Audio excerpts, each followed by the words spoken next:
कालपर्यंत स्वतःला उद्धव ठाकरेंचे निष्ठावान आणि त्यांना आपले मोठे भाऊ म्हणवणारे खासदार ओमराजे निंबाळकर यांनी एका रात्रीत केवळ निधीच्या हव्यासापोटी ठाकरेंना जय महाराष्ट्र करत एकनाथ शिंदेंच्या शिवसेनेत जाहीर प्रवेश केल्यानं या धक्क्यातून अजून कोणीही सावरलेलं नाही। जो धाराशिव मतदारसंघ उद्धव ठाकरेंचा बालेकिल्ला म्हणून ओळखला जातो, जो धाराशिव मतदारसंघ राज्यात एक प्रकारे निष्ठेचं प्रतीक बनला होता, सगळे फुटले तरी ओमराजे निंबाळकर फुटणार नाही या महाराष्ट्रात चर्चा होत्या, त्या मतदारसंघाला आता गद्दारीचा शिक्का लागला। शिंदेंनी ओमराजेंना आपल्या पक्षात घेऊन उद्धव ठाकरेंना धाराशिव मध्ये संपवण्याचा डाव आखला असला तरी ओमराजेंचे सख्खे चुलत बंधू आणि माजी नगराध्यक्ष नंदूराजे निंबाळकर यांनी ठाकरेंची खंबीर साथ देण्याचा निर्णय घेतला। या पार्श्वभूमीवर ठाकरेंनी पुन्हा एकदा गद्दारी करणाऱ्या खासदारांच्या मतदारसंघात नवीन नेते निर्माण करायला सुरुवात केली। ठाकरेंनी आतापासूनच 2029 ची तयारी या निमित्तानं सुरू केल्याचं आता बोललं जातंय। नंदूराजे यांच्या निमित्ताने ठाकरेंना धाराशिव मध्ये ओमराजेंविरुद्ध एक तगडा आणि तितकाच प्रभावी घरचा पर्याय मिळाल्याची चर्चा सध्या धाराशिव मध्ये रंगू लागली। 2022 मध्ये जेव्हा शिवसेनेत उभी फूट पडली तेव्हा धाराशिवचे खासदार ओमराजे निंबाळकर हे उद्धव ठाकरेंसोबत ढाल बनून उभे राहिले होते। अनेक मंचांवरून त्यांनी आम्ही गद्दार नाही, ज्यांनी आमचा राजकीय जन्म घडवून आणलाय, ज्यांनी आम्हाला राजकारणामध्ये ओळख दिली आहे, अशा ठाकरेंसोबत कधीही गद्दारी करणार नाही, निष्ठा काय असते याचं उदाहरण धाराशिव मधून सेट करणार अशा वल्गना केल्या होत्या। मात्र लोकसभा निवडणूक होऊन अवघ्या 2च वर्षात ओमराजेंच्या निष्ठेचं विष्ठेत रूपांतर झालं आणि ओमराजेंवरचा हाच राग नंदूराजेंना मोठं करून धाराशिवकर काढतील। ऑपरेशन टायगरच्या नावानं धाराशिव मधल्या या कागदी वाघाचा बुरखा अगदी टराट्टर फाटला। सत्तेच्या आणि निधीतल्या टक्केवारीच्या लालसेपोटी ओमराजेंची ही तथाकथित निष्ठा वाऱ्यासारखी उडून गेल्याचे आरोप होत आहेत। पक्ष बदलताना ओमराजेंनी अत्यंत केविलवाना बहाणा करत विरोधात राहिल्याने मतदारसंघात निधी मिळत नाही आणि स्थानिक स्वराज संस्थांच्या निवडणुकीत कार्यकर्त्यांचा पराभव होत असल्याचं सांगितलं होतं।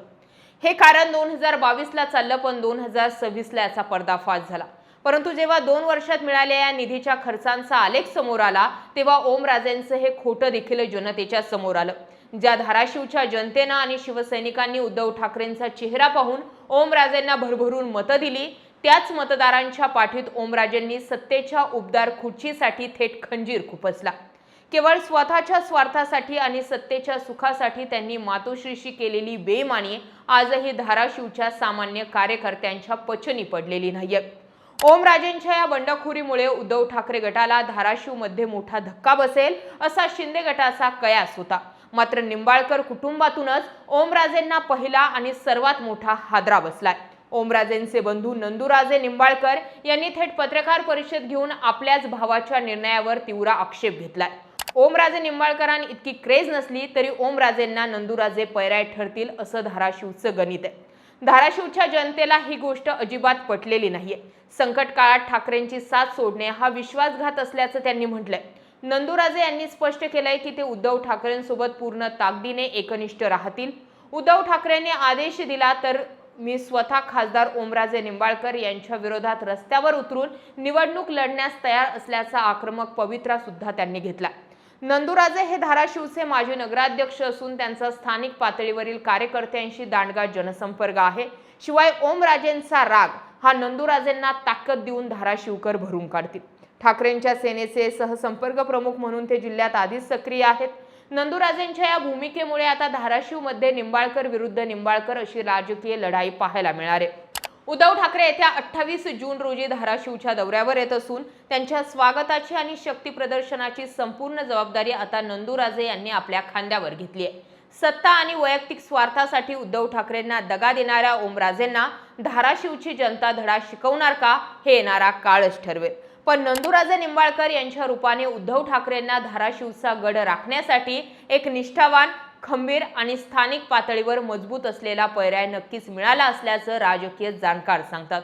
ओमराजे निंबाळकरांनी इतकी नंदूराजे यांची क्रेज नाही, पण क्रेज तयार करणारे सुद्धा धाराशिवकरच आहेत। त्यामुळे आता नंदूराजेंना या गोष्टी दिसूनही येतील। 6ही खासदारांच्या मतदारसंघात जाऊन उद्धव ठाकरे जनतेची माफी मागून पर्यायी चेहऱ्याची चाचपणी करतात। ठाकरेंना आता खासदारांच्या बदल्यात तेवढ्याच ताकदीचा चेहरा हवाय। आणि त्याची सुरुवात ते धाराशिव पासून करणार असल्याचं बोललं जातंय. ओमराजे निंबाळकर फुटतील का अशा चर्चा होत असताना पूर्ण महाराष्ट्रभरातून चर्चा यायची. सगळे फुटतील पण राजाभाऊ वाजे आणि ओमराजे निंबाळकर फुटणार नाही. ओमराजे निंबाळकरांचा चेहरा जरी धाराशिवचे खासदार म्हणून परिचित असला तरी उभ्या महाराष्ट्रावर एक कट्टर शिवसैनिक आणि उद्धव ठाकरेंच्या शब्दाबाहेर नसलेला खासदार अशी इमेज ओमराजे निंबाळकरांची बनली होती. मात्र ही इमेज आता मोठ्या प्रमाणावरती डॅमेज झाली आहे आणि याच डॅमेज झालेल्या इमेज नंतर आता नंदूराजे निंबाळकर हा उदयता चेहरा समोर येतो.